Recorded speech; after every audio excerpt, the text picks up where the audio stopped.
Welcome to day one of the Darla Sewalong. Today we are going to be jumping right in with sewing, so if you haven't already cut out your pattern pieces and your pattern, go ahead and do that now and circle back.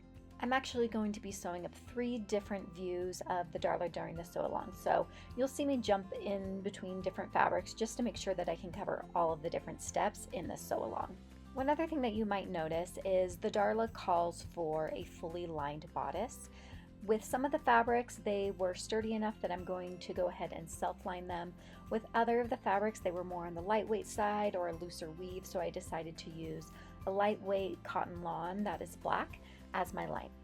Now the first thing that we need to do is we just need to transfer all of those notches and dots and dart markings from our pattern pieces over to our fabric.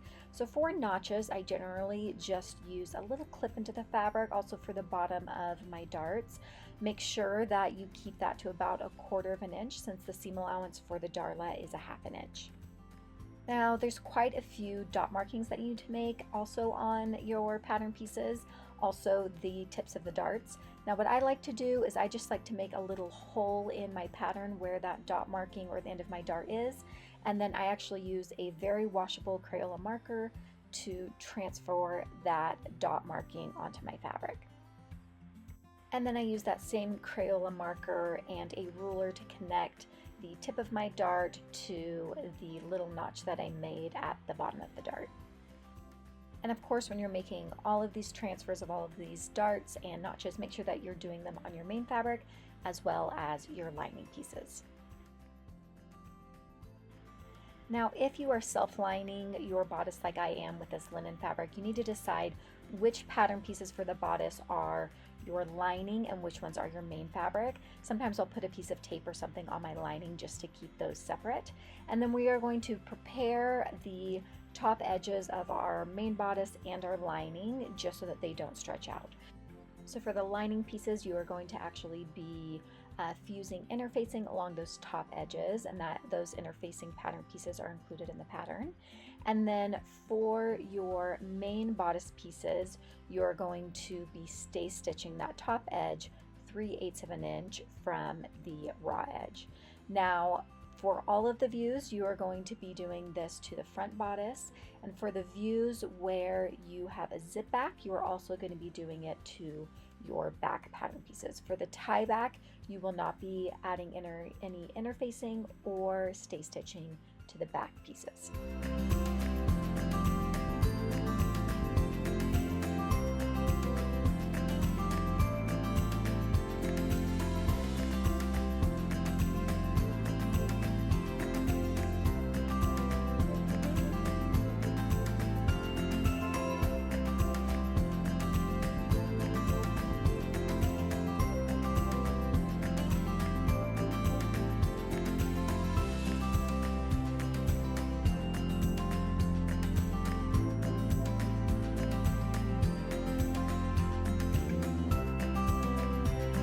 And then you have just a little bit more interfacing that you need to add before you are finished. So you are going to add the pocket interfacing pieces to the bottom kind of section of that side edge of all 4 of your pocket pattern pieces on the wrong side.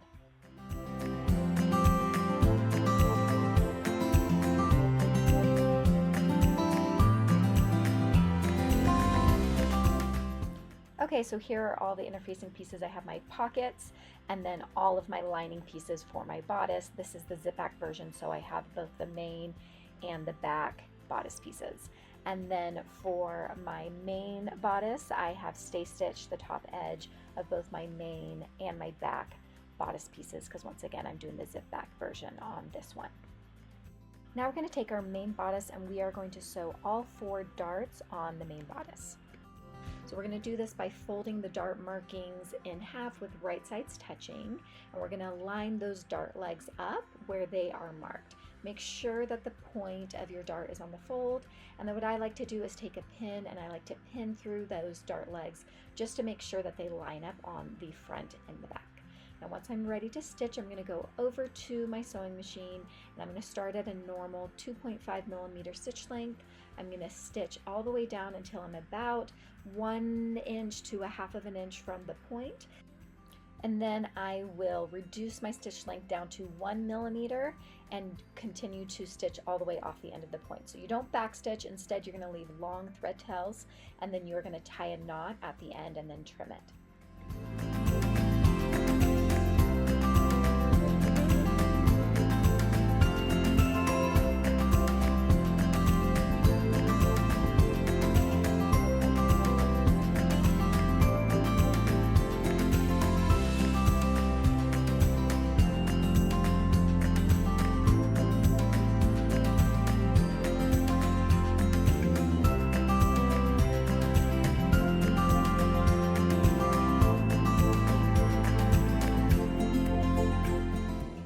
Okay, once you've tied all the knots at the ends of your darts, you're going to press your darts. So I like to do this on a tailor's ham just because it's curved. You can also use a rolled up towel. But using your steam on your iron, you are going to press the excess of the darts towards center front and down.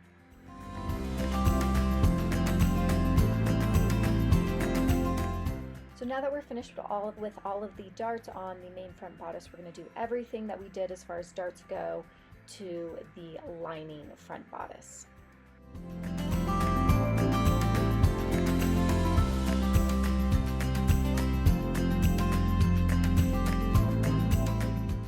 Next up, it's time to prepare and sew the ties or the straps. Now I'm doing the straps because once again this is for the zip back version, but the process is exactly the same for the straps or the ties. The ties, of course, are just about 3 times longer than the straps. And then you're going to fold them in half with right sides touching, and you are going to stitch them lengthwise at a normal 1/2 inch seam allowance from the raw edge or 3/8 of an inch from the folded edge. You can also do a smaller seam allowance if you want a slightly wider strap.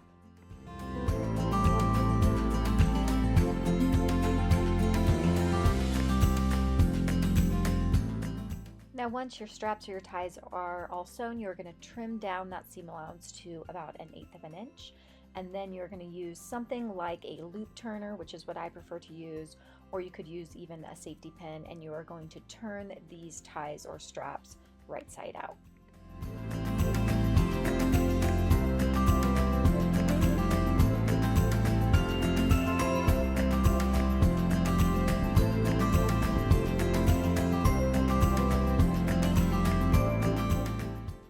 And then once those are both turned right side out, it is time to press them. And so you just want to make sure that the seam is on the back side of both of your straps or ties. Now it's time to go ahead and sew up the back portions of the bodice as well. Now these next couple steps are just for if you are doing a zip back version, but we will also do the tie back version before the end of today. So if you're doing the zip back version, you are going to pin the main front bodice to the main side back bodice piece at the side seams with right sides touching. So you want to match that notch to the end of the dart. So this will help make sure that you have the top facing towards the top. The back pieces, the side back pieces, they all look pretty similar, and so it's pretty hard to tell which is which. So just be extra careful when you're checking your notches that everything is lining up correctly. Then you're going to go over to your sewing machine and you are going to stitch that at a normal 1/2 inch seam allowance. And now you are going to go and you are going to find your center back bodice pieces, and you are going to pin them to the outside edges of the side back bodice pieces with right sides touching. And once again, just be extra careful finding those notches and making sure that they match up. There are no notches on the very center back edges, so you know that those are the ones that are not pinned together. So go ahead and pin, and then you're going to go over to your sewing machine and you are going to stitch those once again at a normal 1/2 inch seam allowance.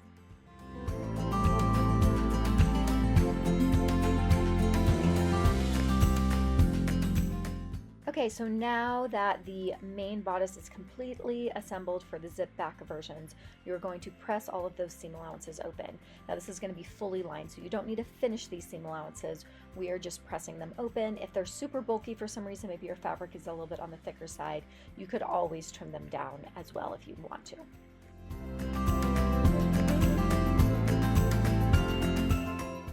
Okay, and so now with the main bodice done for the zip back, you are going to grab all of the lining pieces for the bodice for the zip back version, and you are going to assemble it in the exact same way that you did for the main bodice. So you're going to attach all those side and center back pieces, and then once you are done stitching and pressing them, you should have a fully assembled main bodice and a fully assembled bodice lining. And if you are sewing up the zip back version, you are done for today. Okay, so the last thing that we're going to do today is we are going to assemble the back pieces for the tie back versions of the Darla. So you're going to go ahead and grab your main back bodice pieces and the back bodice lining pieces for the tie back version, and with right sides touching, you are going to pin them together along the outside edges, and you are going to leave the notched side seam edge open, but all the other 3 edges should be pinned together. And then go over to your sewing machine and you are going to stitch all 3 of those outside edges in a normal 1/2 inch seam allowance, pivoting at each of the corners. Okay, it should look something like this when you're done stitching. Now you're going to want to reduce some bulk depending on the thickness of your fabric. I like to trim out each of the corners, and then I also like to put a few notches along that top curved edge just so that it turns and presses really well. And then you want to turn each of those back pieces right side out, pressing out those corners. You can use a point turner if you would like. When you're pressing it, especially if your lining is a different fabric like it is for me on this particular fabric, you're going to want to slightly cheat the seam towards the wrong side so that you do not see the lining peeking out on the right side of your fabric when you're wearing it.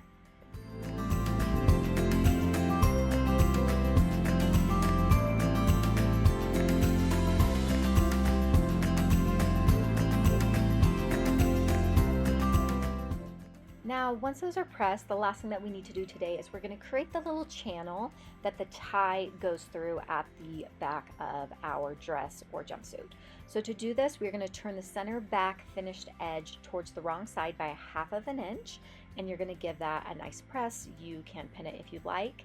And then we'll go over to our sewing machine and we're going to stitch just along that inner folded edge. And so once again, that creates a little bit of a channel that later, once we've finished assembling our bodice for the tie back version, that the tie will then be fed through so that we can tie a bow at the underside of it.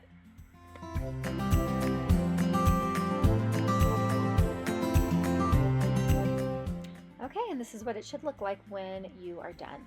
Now we are done for today. Come back tomorrow where we are going to jump right in with the pockets and start assembling the bottom portion of our dress and jumpsuit.